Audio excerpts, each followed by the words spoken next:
How many of you have been at one point or another in your lives required to read Proust, or have picked up Proust books, or have thought to yourself, I really should read Proust? How many of you?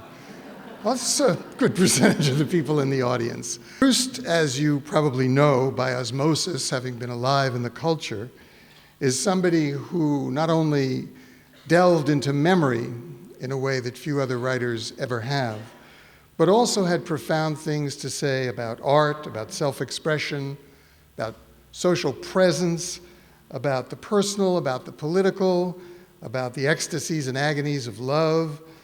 And the reason why he is still so read, there was just a survey that came out last week in France of the 100 leading authors in France these days, who was their prime influence.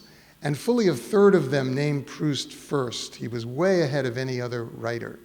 And this is a worldwide phenomenon. Now, the question probably rises in your mind, does he expect us to read all 3,000 pages of that novel?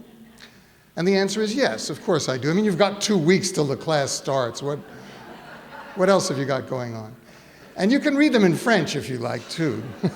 Proust lived in an extraordinary time, and this is not just a class on the text of Proust. It's a class about Proust and his world, a man who was born just after the Paris Commune of 1870 and died just after the First World War, knew extraordinary historical and social developments, was extremely involved in the plastic arts and in the music and, of course, in the writing of his times.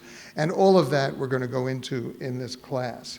Pick up any book of Proust's and we'll incorporate wherever you are into the discussion, because wherever you are, he once was, and that's where we want to go. So I look forward very much to seeing you. There will be a course reader that I'll be compiling that'll be available. As soon as I get the emails of everybody who's in the class, I'll write to you and tell you where to get it. And if you want to prepare in another way, I would just ask you to get yourself a CD of any of the solo piano or chamber music performances of the work of César Franck or Gabriel Fauré or Saint-Saëns or Debussy, and sit back and appreciate that music as Proust did in his time, because we're going to be talking about that as well. Et les personnes francophones peuvent discuter avec moi après.